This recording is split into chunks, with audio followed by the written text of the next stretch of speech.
All right, what's up, everybody? Had a really good question come through on YouTube, and I wanted to answer it here because I thought, well, I bet a lot of people are wondering this. So the guy's asking, like, hey, he's trying to occlude the dot to be more target focused, and every time he occludes his dot, he can no longer see the target, or, he said he can, like, try to superimpose the dot over the target, and like maybe he sees like double of the target. The gist of the matter is every time he occludes it, he can no longer see clearly on the target like he is saying that he could before without it being occluded. So I think, probably a lot of people are wondering about this. Like, hey, how do I occlude the dot and still see the target? So I think right off the bat, if your dot is occluded and you aim the gun at the target, and you no longer see the target, that is almost the definition of being dot focused. Because the occlusion over the dot, shutting down basically everything, that tells you what you're looking at. The idea with dot occlusion is it's not going to stop you from staring at the dot, but it will make it way more apparent when you do. And the cue for it, the cue for you to know that you're staring at the dot with it being occluded is you basically no longer have a point of reference on the target in which to aim or return the gun if you're actively shooting at it. And so, again, it's not going to stop you from staring at it. It should just make it make it to where it's like way easier to see if you are staring at the dot and not the target. And I would say that if you occlude the dot and put it on the target and you totally lose track of where the target is, you, sir, are unfortunately staring at the dot. Things to do to basically try to get out of this. Well, I would probably leave it occluded, since it's going to be way easier for you to see when you are staring at the dot. And to be honest, like, you being aware, or this person being aware of, like, hey, I can no longer see the target, like, I almost think that, like, that, hey, that's a good thing, because this person now understands what it should not look like.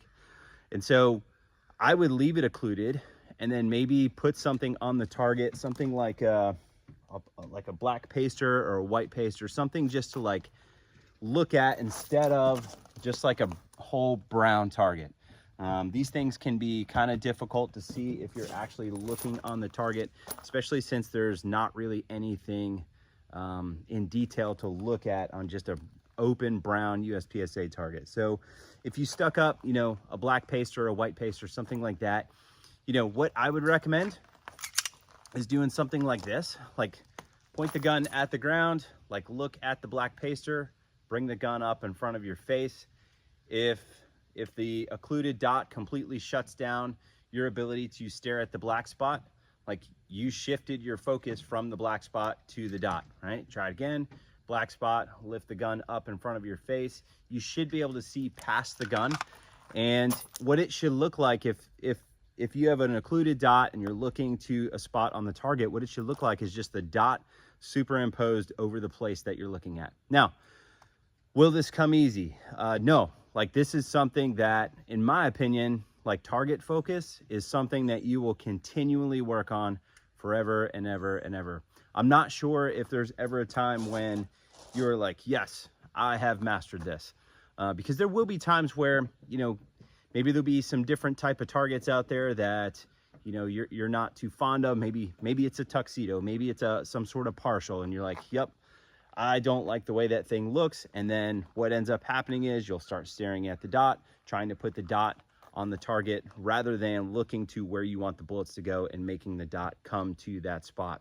And that's essentially what we're trying to do with target focus. It's like you're trying to look at the target and make the gun come to the place that you're looking. Like, your eyes, in my opinion, will hold the dot on the target. It will give you a point of reference in which to aim at. But if you are doing something like bouncing your vision back and forth or staring at the dot, what you'll notice is, like, if you stare at the dot specifically, you'll see basically just brown in back of the dot, and you no longer have a very precise place to aim. So target focus is a very important thing. So again, what I would recommend, put up a black paster on the target, keep your optic occluded, and then do your best to just do things like this dry fire exercise where you can just look at the spot on the target, bring the gun up in front of your face, and assess where are your eyes on the target, or are they bouncing back to the dot.